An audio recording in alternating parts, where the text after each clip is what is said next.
Bismillahirrahmanirrahim. Assalamualaikum warahmatullahi wabarakatuh.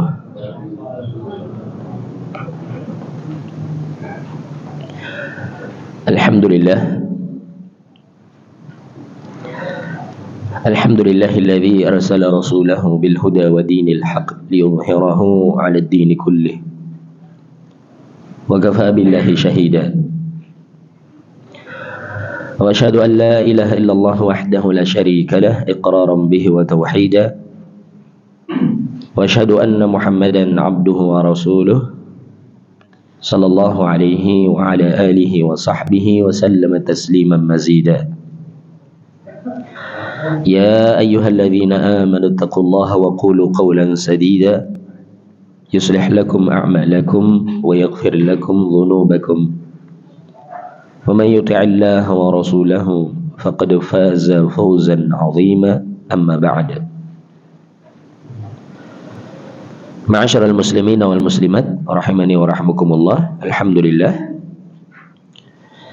tiada bosan-bosannya marilah kita senantiasa meningkatkan rasa syukur kita kepada Allah Subhanahu wa taala atas limpahan nikmat yang telah Allah Subhanahu wa taala berikan kepada kita, sehingga kita masih diberikan kesempatan untuk melaksanakan kewajiban kita sebagai seorang muslim, kewajiban salat subuh secara berjamaah, dan juga kewajiban untuk thalabul ilm, kewajiban untuk belajar ilmu agama. Tentunya kita berharap amalan kita ini diterima di sisi Allah Subhanahu wa taala dan menjadikan sebab dimudahkannya jalan kita menuju ke syurganya kelak.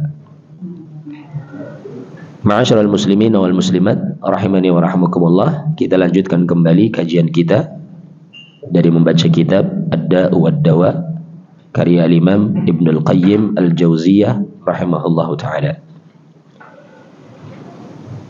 Kita masih membahas tentang pengaruh kemaksiatan, perbuatan-perbuatan dosa terhadap hati dan juga badan.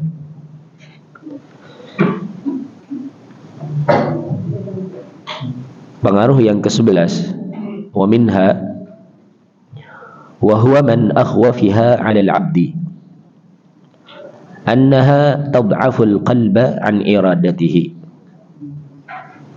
fataqwa iradatul ma'siyati wa tad'afu iradatu taubati syai'an fa syai'an. Dan diantara pengaruh dosa bagi hati, dan ini yang paling dikhawatirkan akan menimpa seorang hamba, annaha tad'afu al-qalba 'an iradatihi. Perbuatan dosa dan maksiat itu ini akan melemahkan hati dari iradahnya, dari keinginan hati untuk berbuat baik. Fataqwa iradatul ma'siyati wa tad'afu iradatu taubati syai'an fa syai'an. Sehingga semakin seorang banyak melakukan dosa dan kemaksiatan, maka keinginan maksiat itu akan semakin kuat. Sebaliknya, keinginan taubat itu akan semakin lemah sedikit demi sedikit. Ila an tansalikha min qalbihi iradatu taubati bil kulliyah. Sampai keinginan taubat secara total itu akan terlepas dari hatinya. Na'udzubillah. Ini yang paling dikhawatirkan akan menimpa seorang hamba. Falau mata nisfuhu lamma taba ila Allah. Kalau seandainya yang mati itu hanyalah setengah hatinya saja, seorang itu tidak akan mau bertaubat kepada Allah, apalagi kalau hatinya itu mati secara total. Tentunya tidak akan mungkin dia bertaubat kepada Allah. Kalau yang mati itu separuh hatinya saja, setengah hatinya saja, dia tidak akan bertaubat kepada Allah. Fayati minal istighfari wa taubati wal fayati minal istighfari wa taubatil kadzdzabina bil lisani bi syai'in katsir. Meskipun memang secara lisan dia beristighfar, Tapi dia ini adalah seorang yang taubat, tapi taubatnya taubat yang dusta. Beristighfar dengan lisan dan sedikit bertaubat. Sementara wa qalbuhu ma'qudun bil ma'siyati musirrun 'alaiha 'azimun 'ala muwaqa'atiha mata amkanathu. Meskipun lisan beristighfar, tapi hatinya terikat dengan kemaksiatan dan terus-menerus di atas kemaksiatan, dan dia bahkan bertekad ingin melakukan kemaksiatan itu kalau memang memungkinkan untuk melakukannya. Wa hadza min a'zamil amrad wa aqrabiha ilal halak. Ini termasuk di antara penyakit hati yang paling besar, dan ini akan mendekatkan hati kepada kebinasaan. Ini pengaruh yang sangat berbahaya dari pengaruh-pengaruh dosa terhadap hati.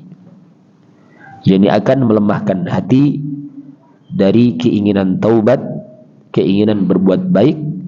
Sebaliknya akan menguatkan keinginan maksiat untuk semakin berbuat yang lebih dari maksiat yang dilakukan sebelumnya. Sekali maksiat, sekali dosa akan mendorong untuk melakukan dosa yang lebih besar.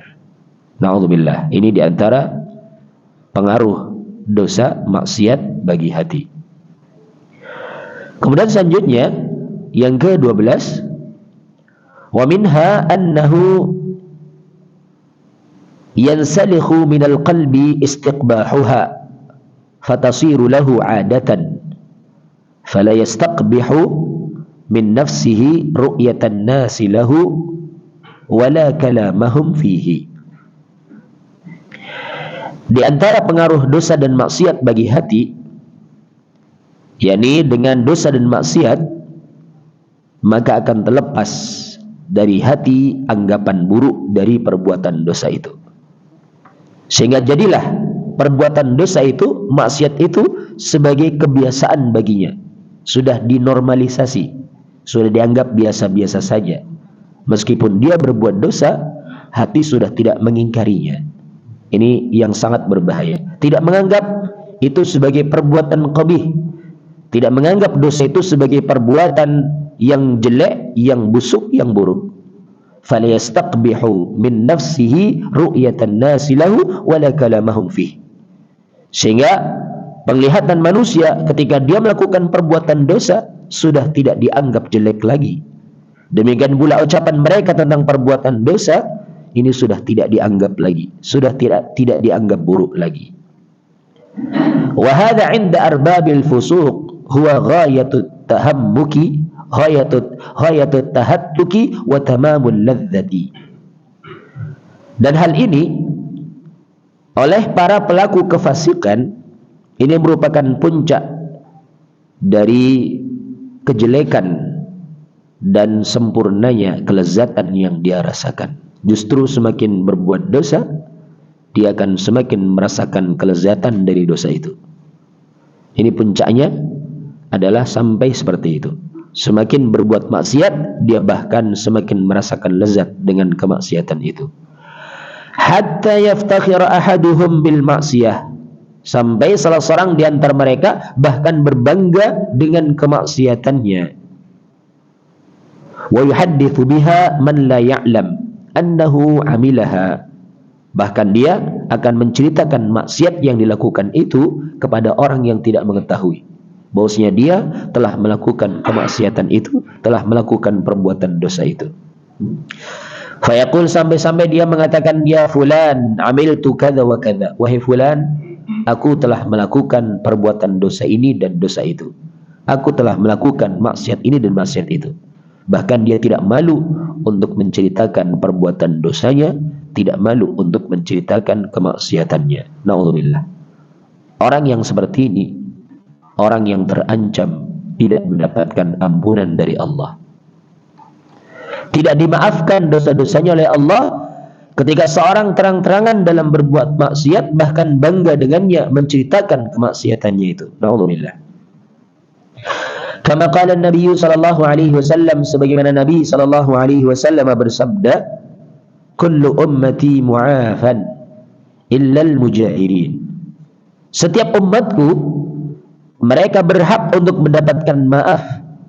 Mereka berhak untuk mendapatkan ampunan dari Allah Subhanahu wa taala, illal mujahirin, kecuali orang-orang yang mujahirin, orang-orang yang terang-terangan di dalam berbuat dosa, terang-terangan dalam berbuat maksiat. Merekalah orang yang terancam tidak mendapatkan ampunan dari Allah. Wa inna minal ijhar ayyasturallahu 'alal 'abdi thumma yusbihu fayafdahu nafsahu wa yaqul ya fulan amiltu yawma kadha wa kadha kadha wa kadha fayahtakku nafsahu wa qad bata yasturuhu rabbuhu. Dan termasuk di antara bentuk terang-terangan dalam perbuatan dosa, yakni ketika Allah telah menutupi dosa-dosa seseorang, ya, kemudian di pagi harinya dia bahkan menyingkap dosa-dosanya sendiri itu dengan mengatakan, wahai fulan, tadi malam aku melakukan perbuatan dosa ini dan dosa itu, kemarin aku melakukan perbuatan demikian dan demikian. Dia telah, yakni fayahtaku nafsahu, dia bahkan telah membongkar, dia telah menjatuhkan kehormatan dirinya, padahal semalam Allah sudah menutupi dosa-dosanya, kemudian dia bahkan ceritakan dosa itu kepada orang lain. Ini termasuk di antara bentuk terang-terangan di dalam melakukan perbuatan dosa, bangga dengan perbuatan dosa. Orang yang seperti ini adalah orang yang terancam tidak akan mendapatkan ampunan. Ma'asyiral muslimin wal muslimat rahimani wa rahmukumullah, memang tidak ada di antara kita orang yang suci, tidak ada di antara kita orang yang terbebas dari dosa. Setiap kita pasti pernah melakukan perbuatan dosa. Setiap kita itu pasti pernah melakukan kesalahan-kesalahan, pernah berbuat maksiat. Tapi ketika memang kita belum bisa meninggalkan kemaksiatan, ketika kita belum bisa meninggalkan perbuatan dosa, maka antara dirinya dengan Allah saja. Jangan dia lakukan hal itu secara terang-terangan, apalagi sampai berbangga. Tentunya ketika seseorang melakukan kemaksiatan dalam keadaan dia sadar dengan maksiatnya itu, ini dosa, ini enggak boleh, dia sadar dengannya, kemudian dia pun menutupinya dengan harapan Allah pun akan mengampuninya. Mudah-mudahan masih ada harapan Allah pun mengampuninya. Ketika memang Allah telah menanamkan hidayah ke dalam hatinya, suatu hari kala dia pun akan meninggalkan maksiat itu. Meskipun sekarang mungkin masih berat melakukannya, jangan lakukan secara terang-terangan. Kemudian juga jangan berbangga dengan perbuatan dosa dan maksiat yang dilakukannya itu. Karena khawatir ketika seorang berbangga dengan maksiatnya itu, melakukan secara terang-terangan, khawatir dia itu tidak akan diampuni oleh Allah Subhanahu wa taala. Setiap kita Bani Adam ini banyak salahnya. Rasul sendiri menyatakan, kullu bani Adam khata' wa khairul khata'in at-tawwabun. Setiap Bani Adam itu khata', banyak berbuat salah, banyak melakukan perbuatan dosa. Dan sebaik-baik orang yang menyadari kalau dirinya banyak dosa, banyak salah, adalah orang yang mau bertaubat dari perbuatan dosanya dan kesalahannya itu. Allah Subhanahu wa taala juga berfirman, ya ibadi innakum tukhti'una bil-laili wan-nahar wa ana aghfiru dhunuba jami'a fastaghfiruni aghfir lakum. Wahai hamba-hambaku, sesungguhnya kalian itu banyak melakukan perbuatan-perbuatan dosa, kesalahan-kesalahan, siang maupun malam, kata Allah. Wa ana aghfiru dhunuba jami'a, dan aku, kata Allah, akan mengampuni dosa-dosa seluruhnya. Fastaghfiruni aghfir lakum. Maka beristighfarlah kalian kepadaku, minta ampunlah kalian kepadaku, niscaya aku akan ampuni dosa-dosa kalian. Ini janji Allah akan mengampuni dosa-dosa seorang hamba. Tapi Allah tidak akan mengampuni dosa seorang hamba ketika seorang hamba melakukan perbuatan dosa itu secara terang-terangan dan bahkan dia bangga dengannya. Dan yang lebih mengkhawatirkan lagi nanti, dia akan melegalkan, menganggap halal perbuatan dosa itu. Kalau yang seperti itu keadaannya, maka ini akan bisa menjadikan sebab seorang batal Islamnya, keluar dari Islam tanpa dia sadar. Yani ketika menghalalkan sesuatu yang Allah haramkan, maka batallah Islamnya, dan dia pun ketika mati, na'udzubillah, mati di atas kekafiran, kekal dalam api neraka selama-lamanya, karena sudah batal Islamnya. Ketika sudah menghalalkan, melegalkan perbuatan dosa. Dimulai dari sering berbuat dosa dulu, kemudian akhirnya nggak apa-apa kok. Kemudian dia pun semakin berani berbangga dengannya. Akhirnya apa? Ini boleh-boleh saja, kan berbahaya. Ini puncaknya itu akan membatalkan Islamnya seseorang ketika seorang sudah berani menghalalkan perkara yang haram. Sehingga akui dulu kalau itu adalah perbuatan dosa, akui sebagai kekurangan kita. Kemudian kita berharap Allah akan memberikan kepada kita petunjuk sehingga kita pun bertaubat dengan taubatan nasuha. Ini bahaya. Di antara pengaruh dosa, ini akan menghilangkan dari hati anggapan buruknya dosa itu, sehingga jadilah dosa itu sebagai kebiasaan yang dilakukan terus-menerus. Bahkan na'udzubillah, terkadang seorang berbangga dengan dosanya, maka mereka terancam tidak akan mendapatkan ampunan dari Allah. Padahal Allah Maha Pengampun. Kita lanjutkan di pengaruh yang ke-13. Wa minha anna kulla ma'siyatin minal ma'asi hiya mirathun an ummatin minal umamil lati ahlakallahu azza wa jalla. Dan di antara pengaruh dari dosa dan kemaksiatan bagi hati dan anggota badan, anna kulla ma'siyatin minal ma'asi hiya mirathun an ummatin minal umamil lati ahlakallahu azza wa jalla.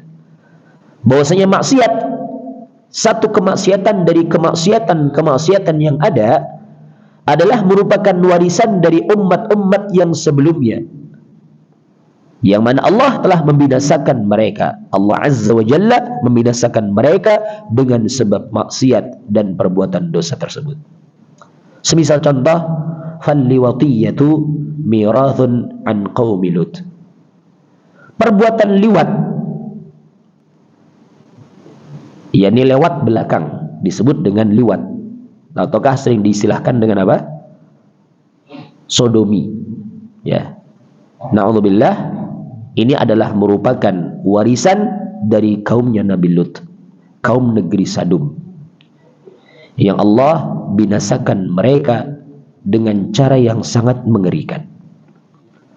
Karena perbuatan liwat, perbuatan sodom, ataukah mungkin homoseks dan yang semisal dengannya, lesbian, ini penyuka sesama jenis, ini perbuatan yang sangat keji, sudah merusak fitrahnya makhluk. Bagaimana tidak? Binatang saja ini tidak melakukan perbuatan itu. Bagaimana mungkin manusia akan melakukan perbuatan itu? Tidak ada ceritanya ayam jantan ngejar-ngejar ayam jantan. Tidak ada. Adanya ayam jantan ngejarnya ayam betina. Binatang saja nggak mau. Kok kenapa? Orang yang telah Allah berikan akal, orang yang telah Allah berikan hati, masih mau melakukan perbuatan itu. Sehingga ini benar-benar perbuatan yang sangat rusak. Sehingga hukumannya pun hukuman yang sangat mengerikan. Bagaimana bentuk hukuman yang Allah timpakan kepada kaumnya Nabi Lut? Allah luluh lantahkan negerinya mereka, Allah jungkir balikkan negerinya mereka dengan cara yang sangat mengerikan. Sebagaimana Allah Subhanahu wa taala berfirman, "Falamma jaa amruna ja'alna 'aliyaha safilaha wa amtarna 'alaihim hijaratan min sijilin mandud musawwamatan 'inda rabbik wa ma hiya minadh dhalimin biba'id." Di surat Hud ayat yang ke-80, 82, 83 Allah berfirman, "Falamma jaa amruna," maka ketika telah datang perintah dari kami, azab dari kami, ja'alna 'aliyaha safilaha, kami jadikan bagian permukaan negeri Sadum itu dijadikan sebagai bagian yang paling bawahnya. Sebagian ulama tafsir menjelaskan negeri Sadum diangkat sampai ke langit, ya. setinggi-tingginya, sampai digambarkan dalam riwayat tersebut dari Abdullah bin Abbas, suara gonggongan anjingnya saja terdengar oleh para malaikat di langit, suara kokok ayam jantannya saja terdengar oleh para malaikat di langit. Kemudian dijatuhkan dalam keadaan terbalik, diangkat dulu, dijatuhkan dalam keadaan terbalik, sehingga ja'alna 'aliyaha safilaha, kami jadikan bagian permukaannya menjadi bagian yang paling bawahnya. Tidak cukup sampai di situ. Allah menyatakan wa amtarna 'alaiha hijaratan min sijilin mandud, kami hujani mereka dengan hujan batu yang bertubi-tubi diambil dari tanah yang terbakar. Musawwamatan 'inda rabbik, yang diberi tanda oleh Rabbmu, wa ma hiya minadh dhalimin biba'id, dan hal itu tidaklah jauh dari orang-orang yang zalim.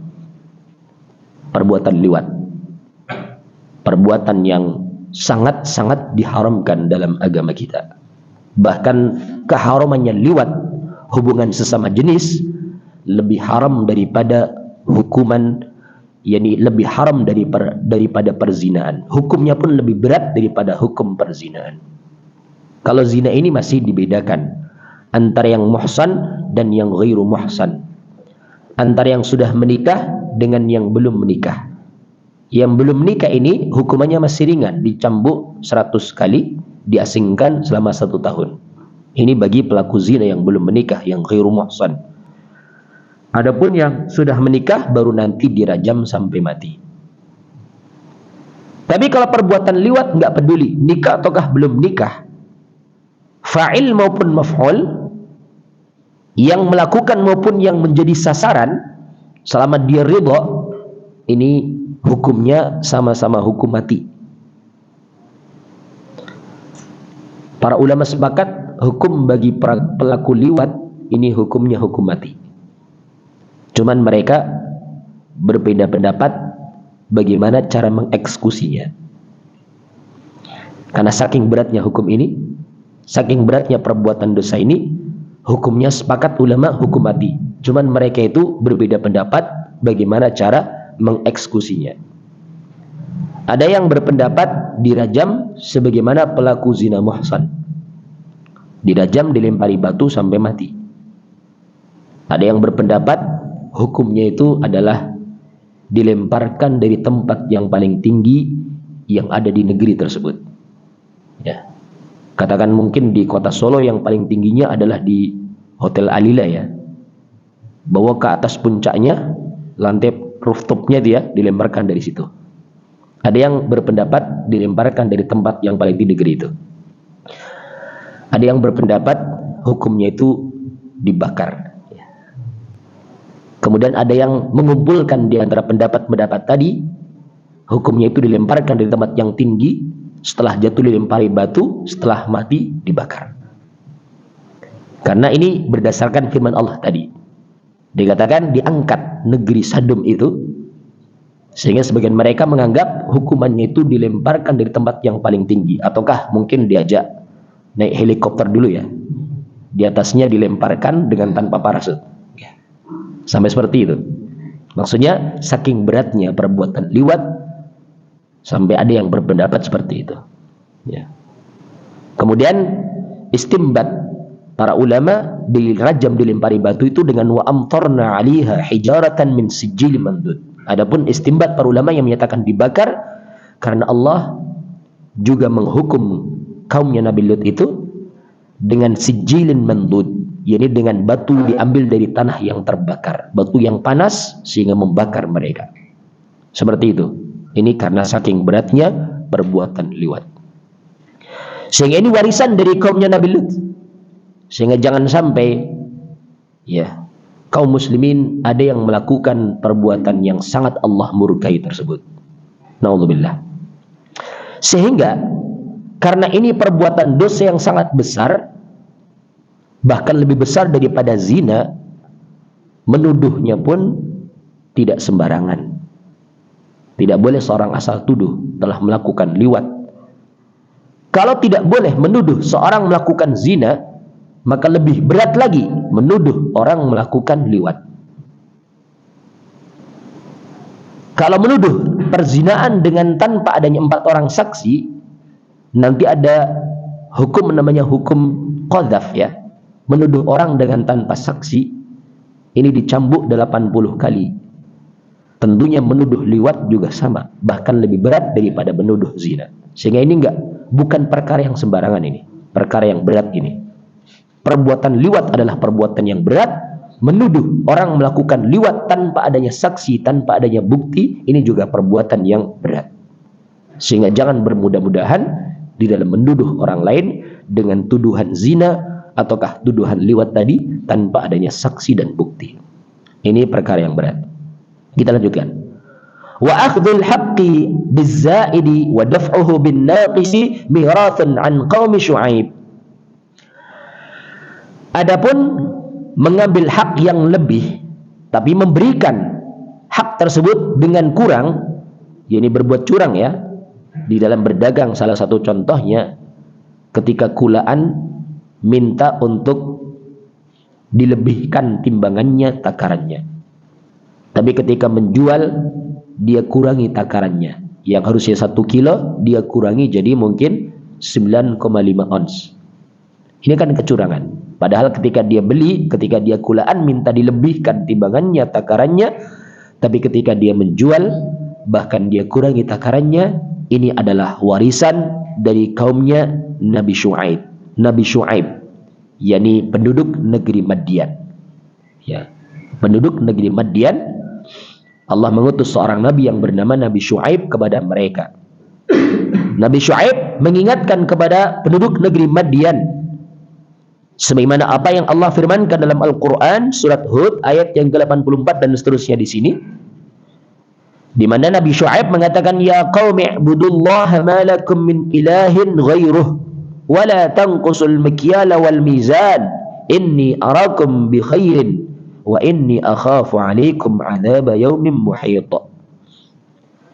Wahai kaumku, sembahlah Allah karena tiada bagimu sesembahan selain Allah, dan janganlah kalian mengurangi takaran-takaran dan juga timbangan-timbangan.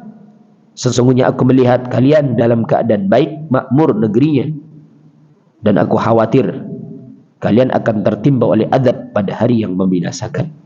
Ketika mereka berbuat curang dalam perdagangannya, sangat dikhawatirkan Allah pun akan menimpakan azab kepada mereka. Ini peringatan Nabi Syuaib kepada penduduk negeri Madian yang mereka banyak melakukan kecurangan-kecurangan. Kecurangan yang terjadi di hari ini adalah merupakan warisan dari kecurangan yang terjadi pada penduduk negeri Madian ataukah kaumnya Nabi Syuaib. Wal-'ulu fil ardi wal fasadi mirathun an Fir'aun wa qaumihi. Demikian pula merasa tinggi dan juga berbuat kerusakan di muka bumi adalah merupakan warisan dari Fir'aun dan juga kaumnya.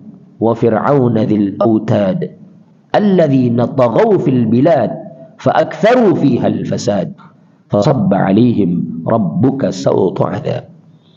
Dan Fir'aun yang memiliki bala tentara yang sangat kuat sebagaimana pasak-pasak, alladzina taghaw fil bilad, yang telah berbuat melampaui batas, yakni di negeri-negeri yang dilewatinya.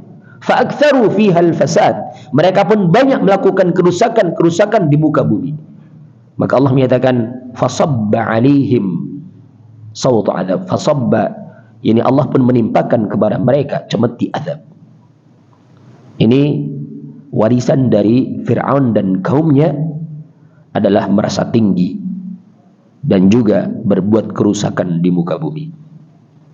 Demikian pula wattakabbur watajabbur mirathun an qaumi Hud. Demikian pula sifat takabbur, merasa lebih besar, watajabbur, sombong, berbuat aniaya, sewena-wena, adalah merupakan warisan dari kaumnya Nabi Hud, yakni kaum 'Ad, yang mana Allah binasakan mereka dengan angin yang sangat dingin.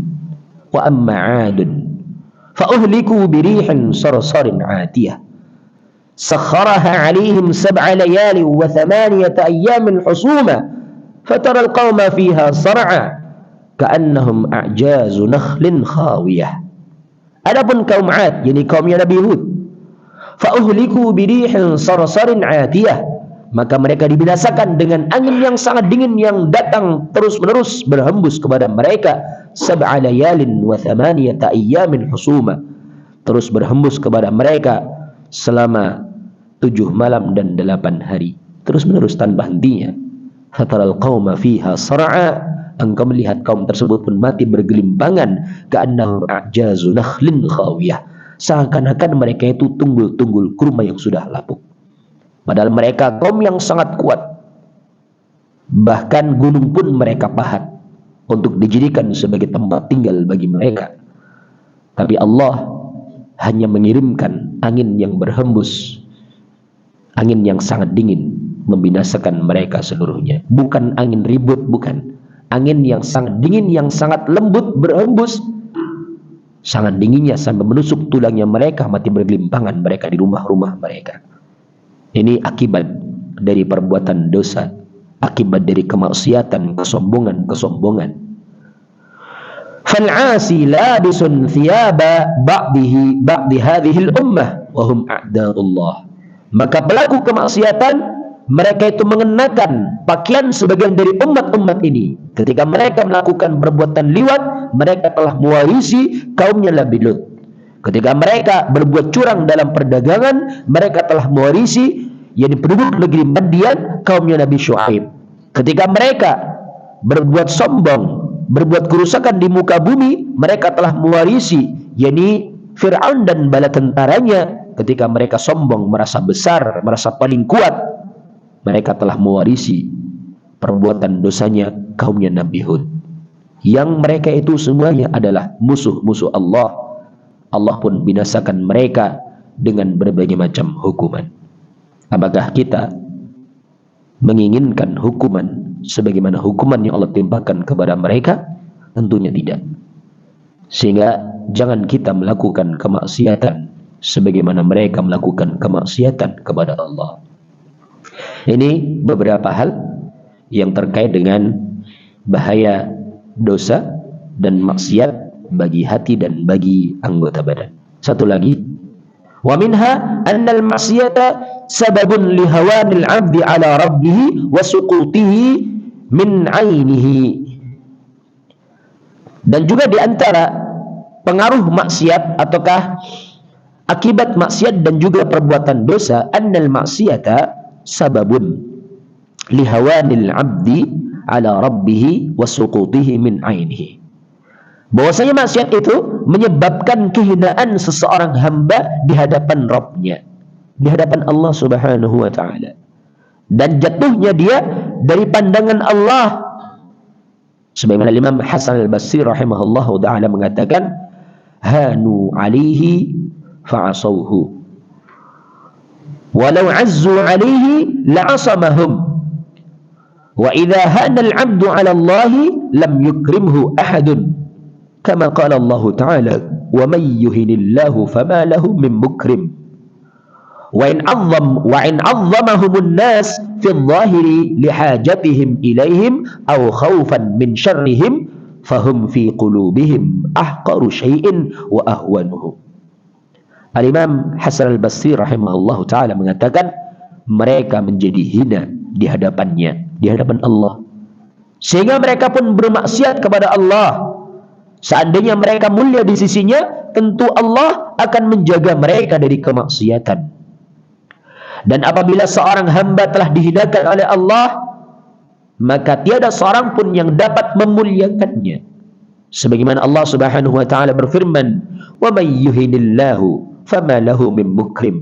Barang siapa yang dihinakan oleh Allah Subhanahu wa ta'ala, maka tiada seorang pun yang dapat memuliakannya. Ini Quran surat Al-Hajj ayat yang ke-18.